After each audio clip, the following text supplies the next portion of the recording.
the queen of how to. Come and see what I'm gonna show you how to do. Welcome to my channel and welcome to today's episode. I am Beverly Kane, also known as the Queen of How To.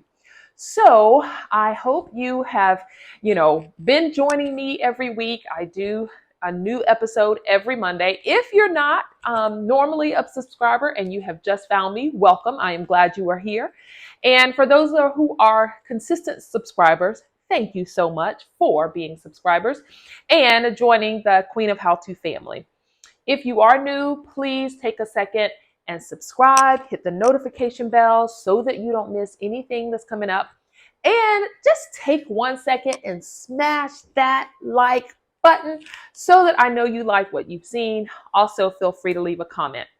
So in today's episode, we are going to learn how to make apple chips, right? How to make the dried apple chips. You can buy those in the store and actually they're pretty expensive. But this is super easy to do. I normally do it when I have apples that I've had, a little too long. And that is the case today. So I'm going to show you how I turn these apples that normally most people would just throw in the trash into delicious apple chips. Okay. So I have 2 apples here that, again, I'm telling you, like, they are crazy soft. These are Fuji apples that I had. And so what I'm going to do is clean them first. This is actually a Norwex cloth, and I am a Norwex consultant if you happen to want to know or need to know any more about that. But this is our fruit and veggie scrub cloth. And so I've just wet it with water, and it has a rough side and then it has a smooth side. But I'm taking this rough side just to really clean my apples well, because I am leaving that skin on there, and we want to make sure we have all of the wax and all of the pesticides and all the things that like to live on our apples, have that cleaned off. So that's one. I'm going to do the same thing to the other one, just cleaning them well. Okay. Now, the next thing I have is an apple corer. It's just a little cylinder, and it has a little hole in the bottom, and it has a little thing to push it out once you core the apple. So I'm just going to take this, center it over the little core, and push it down and push it through. So then I take that and just dump it in the trash can. That's what this little cylinder for. It pushes it down. And now I'm going to do the same thing for my second one. Put it all the way through. And I'll show you what happens. Basically, I just push it out and then I get the core, and I can just put that in the trash. If I look in there and I see that maybe I haven't gotten all of the core because it's over to the side rather than straight down, I can just, and that's the case a little bit on this one, I can just take it inside the hole a little bit and make sure I get all of the seeds and all of that out, because we don't want to cook or bake that. So I already have my oven preheated to 200 degrees. And now this is a Cutco very sharp knife. And if you have a mandolin and you want to put them in perfect little thin slices, obviously you can do that too. But this is just a good, very sharp knife that I am just making super thin slices of my apple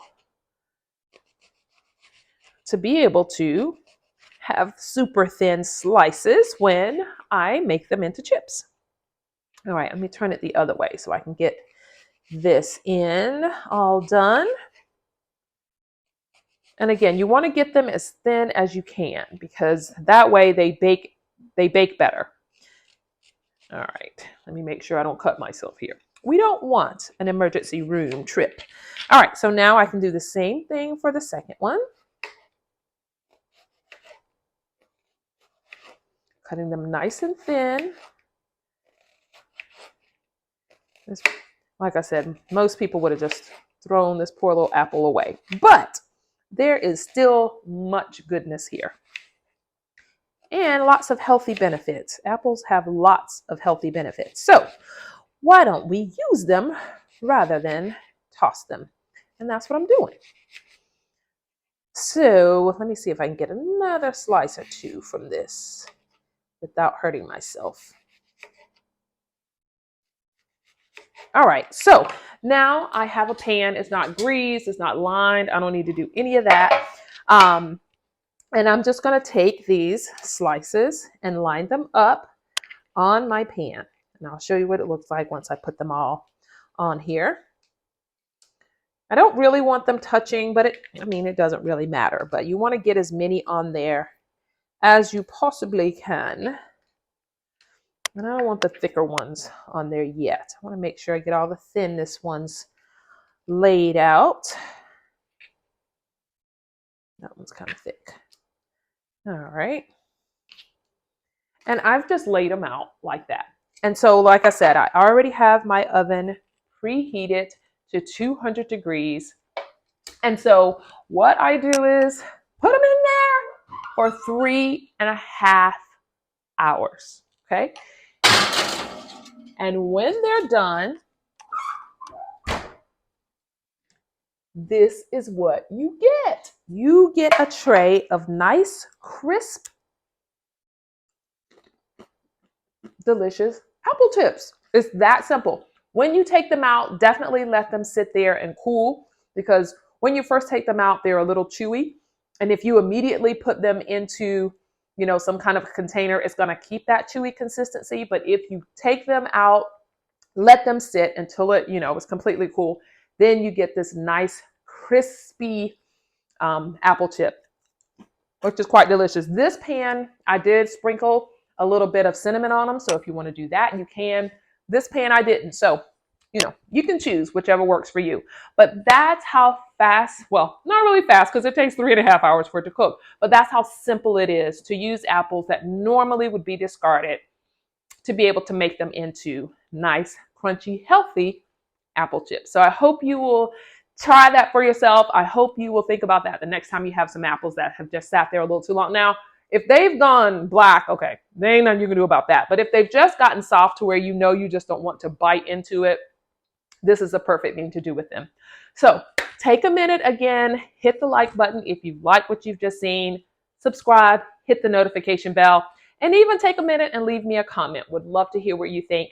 See you the next time from the Queen of How To.